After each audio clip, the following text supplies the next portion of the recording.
We're going to start in the NBA. Chris Paul has decided to retire after 21 seasons, saying in a statement that he's filled with joy and gratitude. What a resume.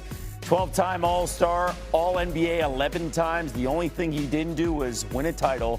He was released by the Raptors after a trade from the Clippers. CP3 finishing his career second all-time in both assists and steals. His 21 seasons in the league are tied for third most in the history of the NBA. For much more, Tony and Mike, PTI's bonus topic.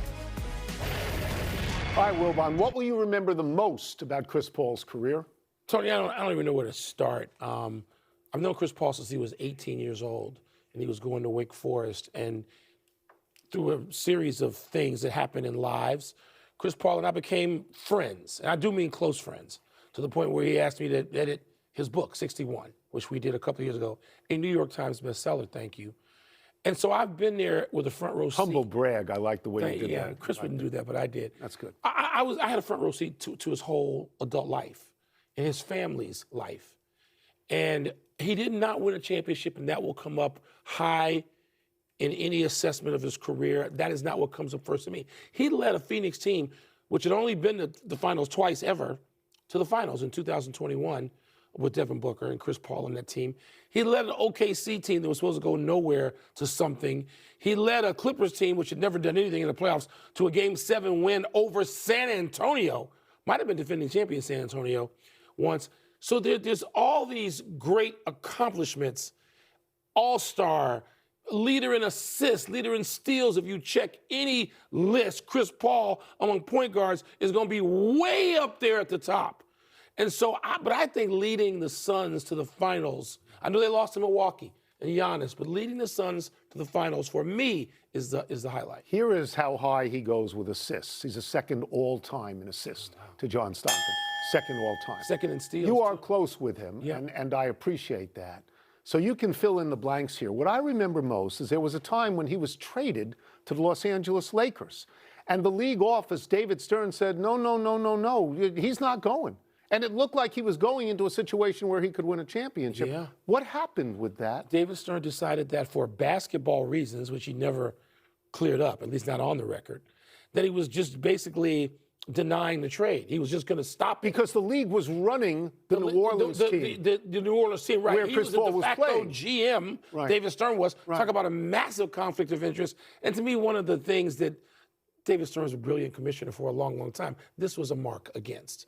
And you tell me that Chris Paul and Kobe Bryant can't win a championship? Really? Well, of course they could have. So let's get to all-time small point guards. Okay. The number one guy is Isaiah Thomas. Yeah. And he has won multiple championships.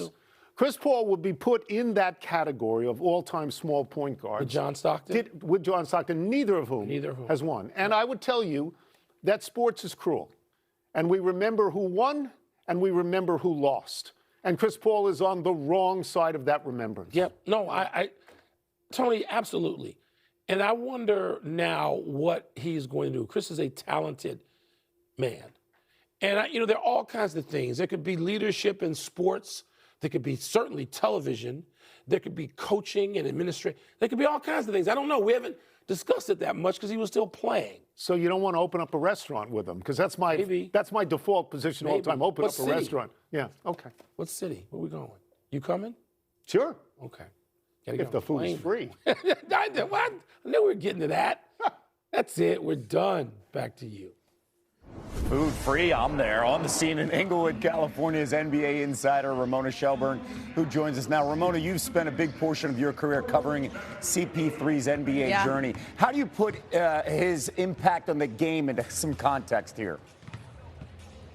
You know, it was fun listening to Tony and Mike. They're talking about all those moments because I was there for a lot of those.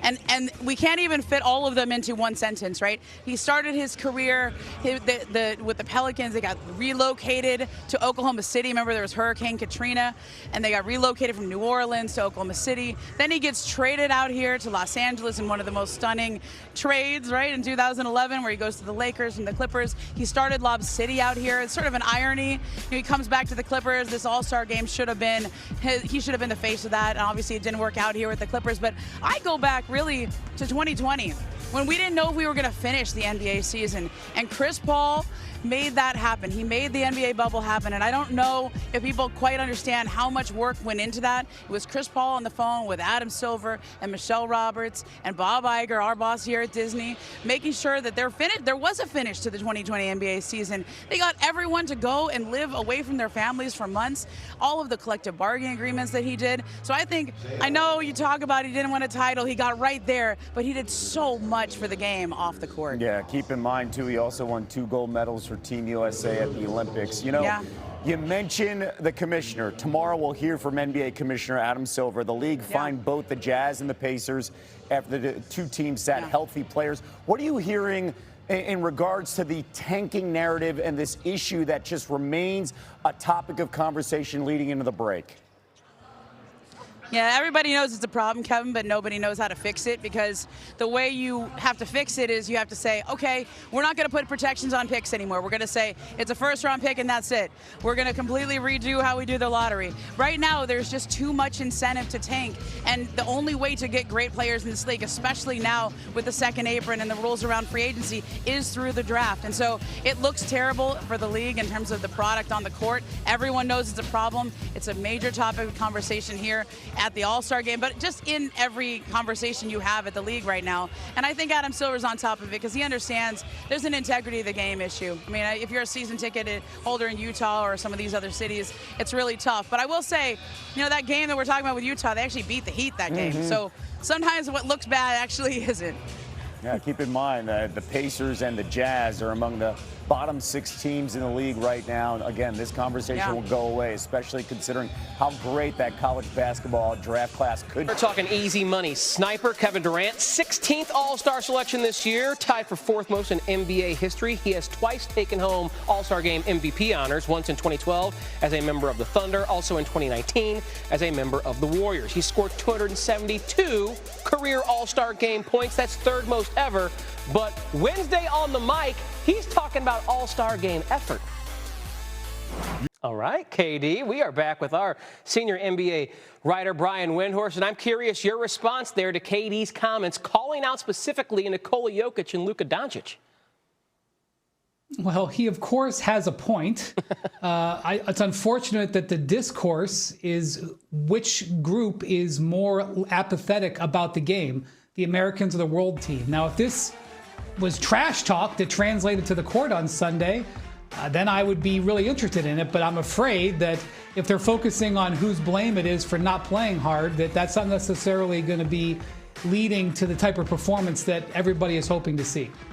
All right, well, let's talk about, Wendy, the change to the format here of the All-Star Game. Going to be the 75th All-Star Game, but Team USA versus the world. And I believe there's 2 USA rosters versus 1 world roster, so it's kind of a round robin. Do you think this changing format will make it more competitive for everyone involved? I do not have faith because no matter what format you put it in, it really comes down to energizing the players. And quite frankly, since Kobe Bryant retired 10 years ago, it's coincided with an explosion in the value of the max contracts. So it's a hard sell to a lot of these players that they need to do something for the good of the game when their contracts have exploded by 240% in the last 10 years for these guys. But also, Kobe hasn't been out there to hold them accountable. I think if Kobe was still there, it would be different. Somebody's got to step up and either force the accountability or hold them accountable. They can put boxes around whomever they want and say, you're on this team and you're on that team. If there's no competitive force, it's not going to matter. It is interesting discourse ahead of this week's All-Star Game. Brian Windhorst joining us here on SportsCenter. Catch more of him following us 3 Eastern on ESPN with NBA Today. Thank you.